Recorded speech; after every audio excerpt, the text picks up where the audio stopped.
बात करो तो हरिद्रा खंड में पहला कंटेंट ही हरिद्रा है। हालांकि श्लोक में आपको बताती हूँ सबसे पहले, तो हमने ये जो रेफरेंस लिया है दैट इज़ भैषज रत्नावली से लिया है, क्योंकि भैषज रत्नावली में हरिद्रा खंड दे रखा और साथ में हरिद्रा खंड के साथ में क्या है, ये शीत पित्त उदर्द कोट जो ये चैप्टर है वहाँ पर है, मतलब आर्टिकेरिया टाइप की कंडीशन जहाँ पर होती है वहाँ पर ज़्यादा यूज़ करते हैं। और कंडू की परम औषधि, मतलब जहाँ पर ईचिंग प्रॉब्लम हो रही होती है तो वहाँ पर आपका हरिद्रा खंड बहुत अच्छे से यूज़ किया जाता है। तो इस बात को आप लोग सारे लोग समझिए। कंडू मतलब होता है खुजली होना, ईचिंग होना उसको कहते हैं। और नॉर्मली आप देखते हो कि बहुत सारे लोग परेशान रहते हैं, उनको ईचिंग होती रहती है, तो ईचिंग से बहुत सारे लोग परेशान रहते हैं। तो हमने कहा चलो इसको लिया जाए, क्योंकि किसी को था, हालांकि उससे डिटेल बातचीत नहीं हो पाएगी उसको और क्या क्या है, लेकिन उसको तकलीफ थी कुछ और उसको किसी और ने प्रिस्क्राइब किया था and he is my known, actually relation वगैरह में कुछ पढ़ते हैं। सुबह कॉल किया कि हरिद्रा खंड लेना है, मिल नहीं रहा होगा उनको आसपास, तो सो मैंने कहा ठीक है चलो मैं आज इस हरिद्रा खंड, क्योंकि होता क्या है कि आप देखते हो जब भी कोई आयुर्वेदिक दवाएं खाता है तो लोग सोचते हैं क्या क्या काम करते हैं, सारे चीज़ें पता होनी चाहिए। जब मॉडर्न खाते रहते तो कोई दिमाग में कुछ भी किसी के कुछ भी नहीं रहता है। तो यहीं से एक चीज़ ख्याल आया कि हमने कहा चलो आज हरिद्राखंड के बारे में बातचीत कर लेते हैं। तो हरिद्राखंड के लिए श्लोक बोला गया है जो भैषज रत्नावली में दे रखा, दैट इज उदर्द शीत पित्त कोट वाले चैप्टर में।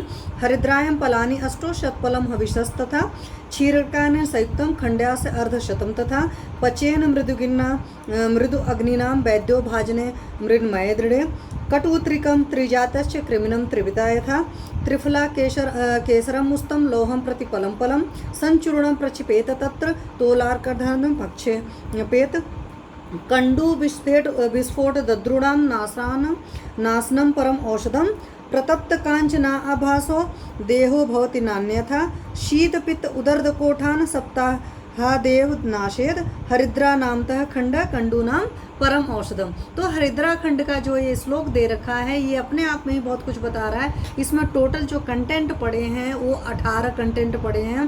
तो इस बात से आप समझ लीजिए हरिद्रा खंड में कितने कंटेंट पड़े हैं। हरिद्रा खंड में टोटल 18 कंटेंट पड़े हैं। मनी लिए जी नमस्ते, हेलो, यस। तो इसमें सबसे पहले एक तो हरिद्रा पड़ा है, तो हल्दी जी जो पड़ी है, कच्ची हल्दी आप लाएंगे। कच्ची हल्दी को क्या करना है, 8 पल पड़ी हुई है और उसमें जो घी है वो 6 पल पड़ा है। 1 पल का मतलब होता है 4 तोला होता है, करीब एक समझिए कि 1 पल में ही 4 तोला हो जाता है। तो 8 चौके 32 और 32 और 1 तोले में करीब 10-11 या 11 समथिंग ग्राम होता है। तो उस हिसाब से आप कैलकुलेट कर लीजिएगा।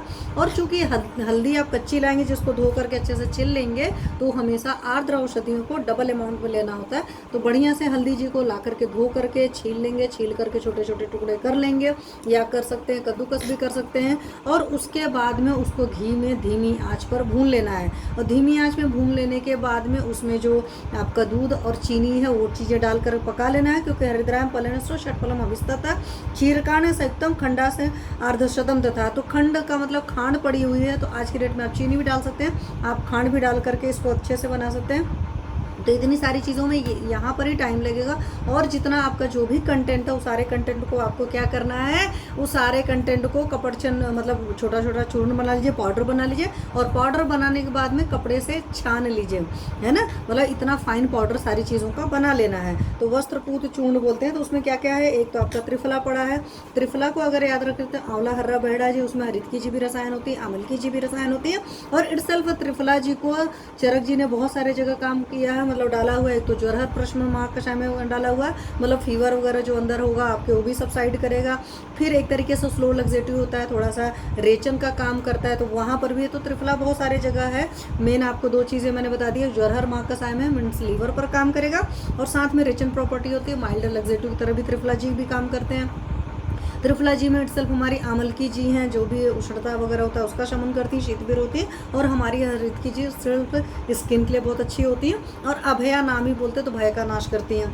फिर उसके अलावा इसमें क्या पड़ा है, केसर पड़ा है, नाग केसर पड़ा है, वो भी आपको पता है वर्ण वगैरह में आ जाता है। मुस्ता जी मतलब हमारे नागर मोथा जी पड़े हुए हैं, तो वो भी हमारा दीपन पाचन होता है।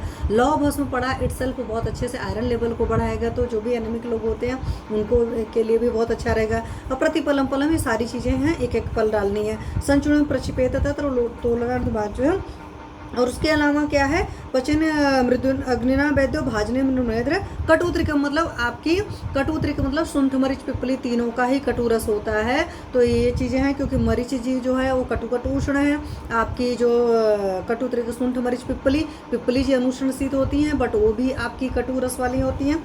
और हमारी शुंठी जी जो है इटसेल्फ वो मधुर विपाक वाली होती हैं, कटु रस होता है, उष्ण भी होता है।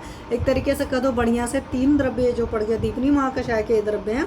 उसके अलावा बहुत सारे जगह और भी आम का पाचन करने में हमारी शुंठी जी बहुत अच्छी हैं।